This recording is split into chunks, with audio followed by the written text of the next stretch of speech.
Today we're discussing Warner Brothers, the gift that keeps on giving fans of superhero cinema stress-induced ulcers. We interrupt our regularly scheduled program to bring you this special report from the WB Network. What exactly is the WB? Can someone tell me this? What's it mean, the WB? The water bucket? The wimpy boy? The wet bananas? I don't know what. The weird butt? What? I'm asking. This has been a special report from the Weird Butt Network. As we navigate the treacherous waters of the DC cinematic universe, it's hard not to wonder if the studio is actively trying to sink its own ship. From the questionable leadership choices to the incessant pandering to a vocal minority, it seems like Warner Brothers is determined to snatch defeat from the jaws of victory, or just snatching it from okay movies overall, not even great ones. As the DCU bosses James Gunn and Peter Safran prepare for their grand reimagining labeled Chapter 1 Gods and Monsters, they better be leveling up their game.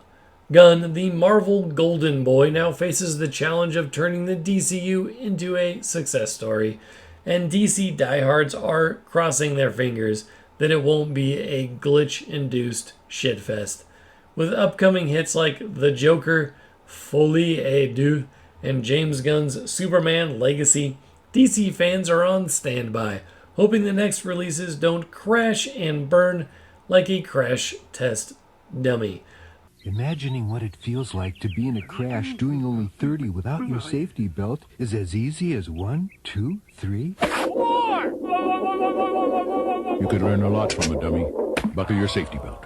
The fate of Aquaman and the Lost Kingdom hangs in the balance, and only time will tell if the DCU can respawn with a new high score under Gunn's command.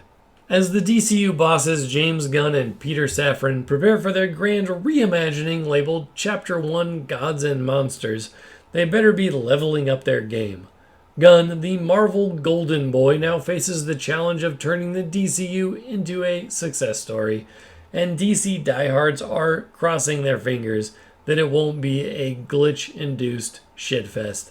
With upcoming hits like The Joker, Folie à Deux, and James Gunn's Superman Legacy, DC fans are on standby, hoping the next releases don't crash and burn like a crash test dummy. The fate of Aquaman and the Lost Kingdom hangs in the balance, and only time will tell if the DCU can respawn with a new high score under Gunn's command. Let's talk about James Gunn for a minute, the supposed savior of DC, the man who successfully navigated the Marvel Cinematic Universe with Guardians of the Galaxy, although the following sequels were probably just considered okay.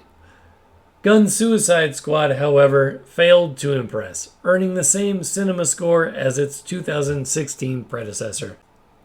And let's not forget, Gunn had the guiding hand of Kevin Feige in the Marvel Universe. Now he's tasked with rescuing the sinking ship that is the DC Cinematic Universe. And honestly, it feels more like he's rearranging deck chairs on the Titanic. The problem isn't just the Gunn, it's a systemic issue within the WB. The timing and optics of the Henry Cavill situation could not have been worse. He was well loved despite the poor scripts that he was dealing with. Getting rid of Hamada and company didn't magically solve everything. 3 out of the last 4 DC movies were flops, and Aquaman 2, Shazam 2, and The Flash are all shit as well. It's like watching a train wreck in slow motion, and no matter how, quote, young and lighthearted, unquote, James's next Superman movie might be, financial hits like this are terrifying for any studio, and people are now very concerned about future films and not automatically buying up those movie tickets. In fact, their first response will be to refuse to go. Even if these upcoming movies somehow bring closure to the current DC universe, it's just going to leave the audience apprehensive about future outings. But alas, a connected story is a distant dream. The next few years for DC will be a lose-lose. and one can only hope that the studio weathers the storm.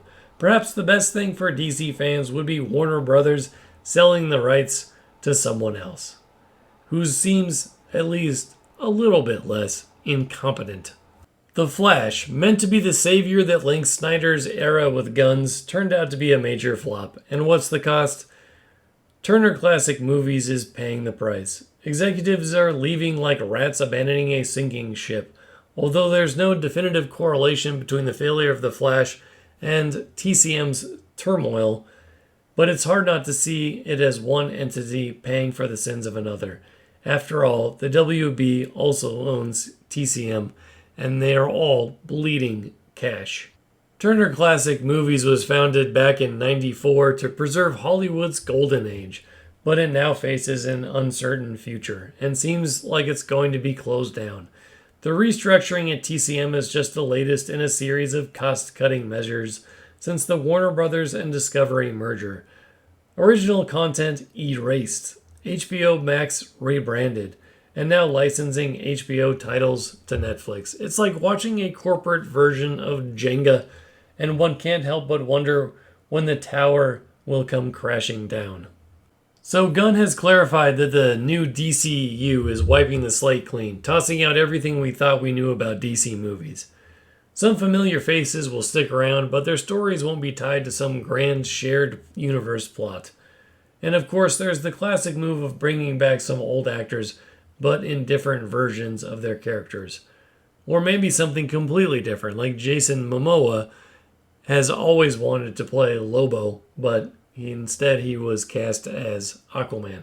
Gunn explains it's like when comic book artists draw characters after a massive retcon. It might look the same, but it's a whole new ball game. So get ready for a reboot where some things might feel vaguely familiar, but overall it's a wild ride into uncharted DC territory. Brace yourselves, because apparently the DCU is trying to reset without giving us a detailed roadmap. Because who needs plans anyways, right? Welcome to the Gunn era, where the only certainty is uncertainty. As Warner Brothers, Discovery, and Turner Classic Movies come to an end, CEO David Zaslav continues to tout, quote, the stuff that dreams are made of, unquote. One can't help but recall the classic film noir, The Maltese Falcon, where the priceless treasure turned out to be a worthless pile of garbage, causing chaos and despair. In summation, good luck with the merger indeed, James Gunn. Maybe the DC Cinematic Universe needs more than just a superhero reboot. It needs a miracle. Subscribe and like us for more great content. Chrononaut out. Yeah, well, that's just like your opinion, man.